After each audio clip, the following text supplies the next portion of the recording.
Hello friends, and welcome to a new series. This is one of the Let's Plays that you guys voted on for me to have on my channel. It is called the Stanley Parable, and I know nothing about it. I've never seen it played, I've never played it myself. I don't even know what to expect, but... Whoa, I just spit there. But anyway, so you guys voted on this, so I'm going to be playing this. Whoa, I just noticed... Hey, the computer screen is like screenception. And I really like that. It sounds like little key presses. I don't know if you guys can hear that. But anyway, so let's go ahead and get this party started. From what I know, this isn't a super long game, but that's all I know. So here we go. Let's do this. The end is never the end. The end is never the end, is never the end, is never the end, is never the end. I don't even know what to expect, you guys. This is going to be really interesting. So, loading.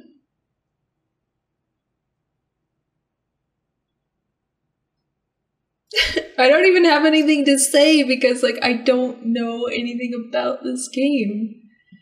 I have no idea what's going to happen. I'm guessing the main character will be Stanley, since it's a story about him. This is taking a while to load. Maybe we should have a loading song. Oh, it's almost done. Next time. This is the story of a man named Stanley.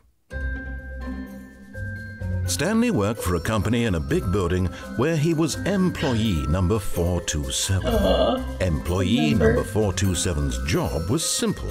He sat at his desk in room 427 and he pushed buttons on a keyboard. Orders came to him through a monitor on his desk, telling him what buttons to push, how long to push them, and in what order. This is what employee 427 did every day, of every month, of every year.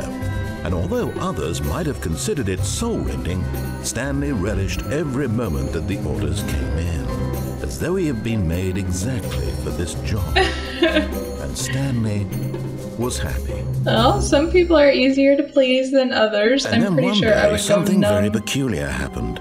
Something that would forever change Stanley. Something he would never quite forget.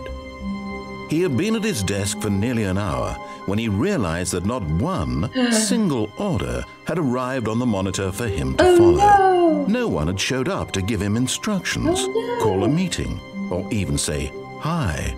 Never in all his years at the company had this happened. This complete isolation. Something was very clearly wrong. Shocked, frozen solid, Stanley found himself unable to move for the longest time. But as he came to his wits and regained his senses, he got up from his desk and stepped out of his office. I'm in control. I got up. Look at me. Okay, I stepped out. There's like filing cabinets. Can I do anything? All of his co-workers were gone. What could it mean? Stanley decided to go to the meeting room. Perhaps he had simply missed a memo. I bet the meeting room's through here. There's like papers all over the place. Do they even have janitors? Is that a pencil sharpener? Oh, that's fantastic. You know, it's funny. I haven't used a pencil sharpener in so long. Can I close this? What does that say? I hate Mondays. That's quite a pretty photograph. I like that. Okay, so I'm guessing we just follow this path. Uh-oh. When Stanley came to a set of two open doors, he entered the door on his left. What happens if we go to the one on the right?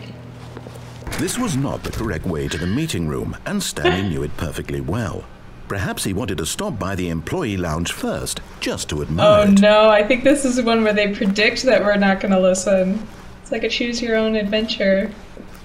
Maybe? Don't close. Yes, truly a room worth admiring. It had really been worth the detour after all, just to spend a few moments here in this immaculate, beautifully constructed room. Can I get Stanley simply stood here, drinking it all in. Drink it in, Stanley. Drink it in. Such a beautiful room. Hey, there's that same photograph. They really need to mix it up.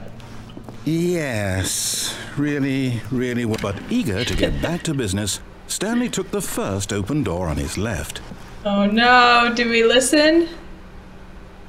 What's in here though? Curiosity killed the cat, right? I really want to see. Stanley was so bad at following directions, it's incredible he wasn't fired years ago. Oh my gosh. Oh no. I think we're gonna be in trouble. Warning, do not jump from the cargo lift while it's in motion. Will cause death. You get a penalty for jumping off it even though you die?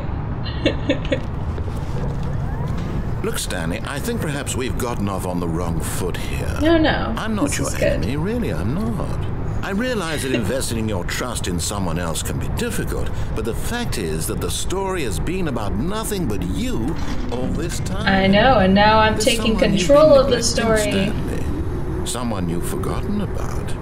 Please, stop trying to make every decision by yourself. But I like being independent. I'm asking for her. Oh snap, who's she? This is it, Stanley.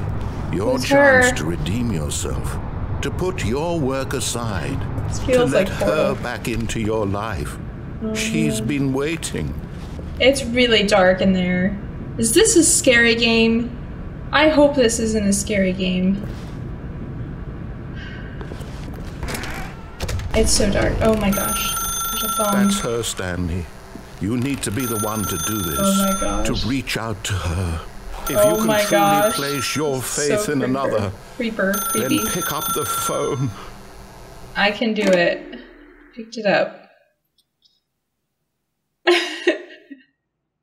is why I don't play scary games, guys. The smallest things freak me out. Hold on, sweetie. Sorry to keep you waiting. I'm just pulling the bread out of the oven. Ooh, a bread baker. Right. Okay, there we go. All right, now, I want you to come in and tell me all about your day. What? Gotcha. What? Oh, come on. Did you actually think you had a loving wife who'd want to commit their life to you? What? I'm trying to make a point here, Stanley. I'm trying to get you to see something. Come inside. Let me show you what's really going on here. What is going on here?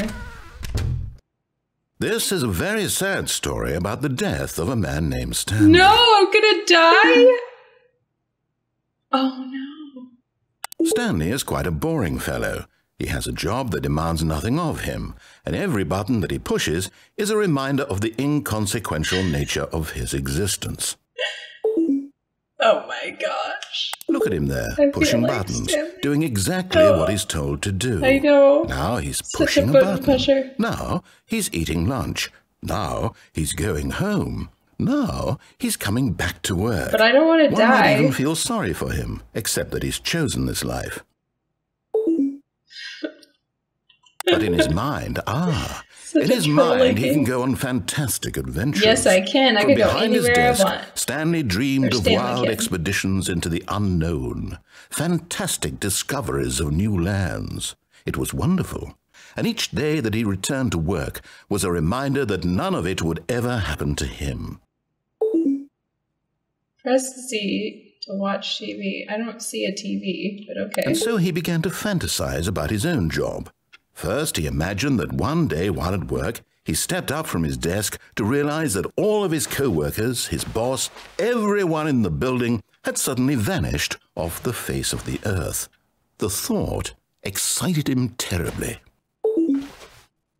Spend time with the boys. So he went further. He imagined that he came to 2 open doors and that he could go through either. At last, choice. It barely even mattered what lay behind each door. The mere thought that his decisions would mean something was almost too wonderful to behold. I get to decide things? Yes. As he wandered through this fantasy world, he began to fill it with many possible paths and destinations. Down one path lay an enormous round room with monitors and mind controls. And down another was a yellow line that weaved in many directions. And down another was a game with a baby. And he called it the Stanley Parable. Oh, there it is.